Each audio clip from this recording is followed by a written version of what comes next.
What's up, party people? This video is about buying off auctions and books come cracked.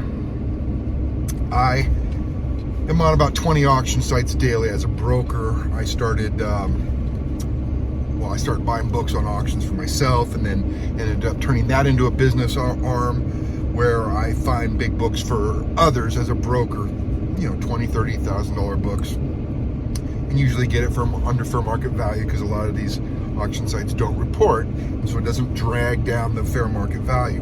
So I'm on all these auction sites, and I've thought about putting out a video of the best auction sites out there and why, and then that would just invite a lot more competition and hurt me. So my strategic advantage is that I know about all the 20 different auction sites, the pros and cons, which ones charge tax, which ones don't, which ones have tricks, which ones have extended bidding, which ones don't. They have a hard deadline.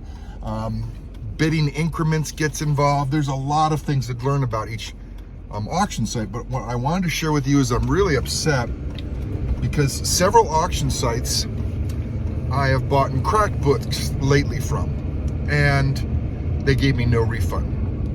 They didn't place it in the ad. There was no mention of a cracked. It might have been in the upper right-hand corner on the back.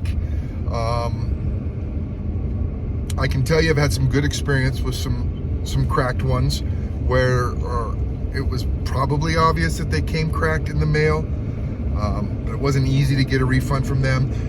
Short box, they sent me a 9.8, no crack, but when I looked inside the actual 9.8, it was not a 9.8. And short box gave me a quick refund, and so that was really, and it was a personal call or phone call, and they were really, really easy to work with. I don't know how they deal with cracked slabs, but my comic shop I have been buying off of for years, but they started charging me tax out of the blue this year. And so I don't really want to go to them anymore because a lot of places don't charge me tax because I live in a state where people don't do a lot of business in Idaho. And so there's just no tax. It has nothing to do with state law or anything. It just, the federal guidelines say they don't need to charge me tax.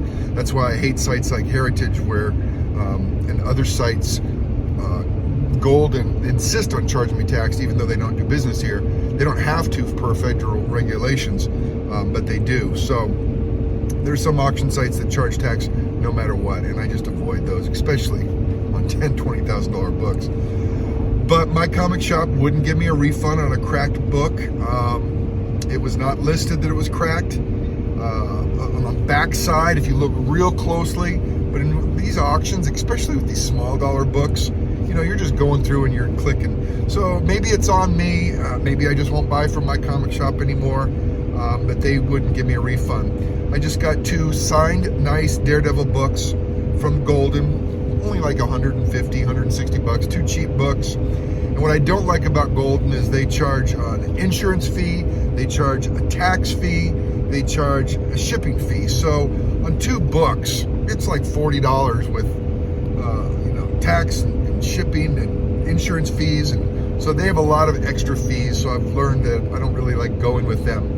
But these 2 books came in cracked, and you can't tell from the pictures.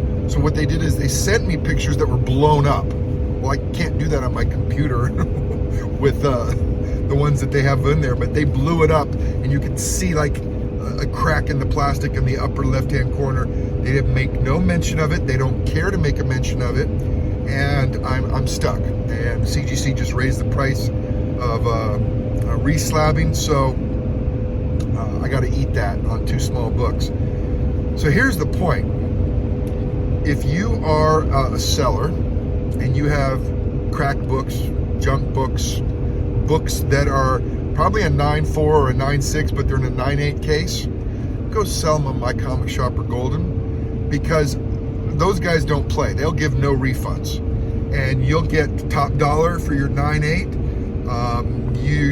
Nobody will know who you are. My comic shop and Golden's not going to go back and give them a hard time. They have in the fine print, it's everything is as is. Okay, well, you don't even say that the case is cracked. So recognize that the ugly books with cracks, the books that are probably not 9.8s, So a seller who, like me, sells a 9.8 and a guy gets it and it's got ticks in it is going to want a refund from me. But if I go sell it on an auction, then I can get top dollar, and the only person that gets the bad press is the auction site, and they don't care. So it's kind of it's frustrating, it's unfair, but that's what they're doing. Some of the auction sites are cooler. I think I bought a 9.8 Marvel Team Up number 141 newsstand to go to send to Arthur Adams from Heritage. And when the book came in, it was the same CGC's number, but you could see the ticks on the book, and you couldn't see them in their picture, which totally blew me away. I didn't know if something funny happened, but Heritage gave me a full refund, so I was very grateful for that. They just couldn't see the damage of the comic book in their pictures, but that could have just been because pictures were not that great. So I do have to shout out that Heritage was decent. I avoid Golden in my comic shop for the most part because of the tax issue, and now especially because they won't post whether it's cracked or not. Anyways, bad news, but hopefully that saves you some money. Happy hunting, guys.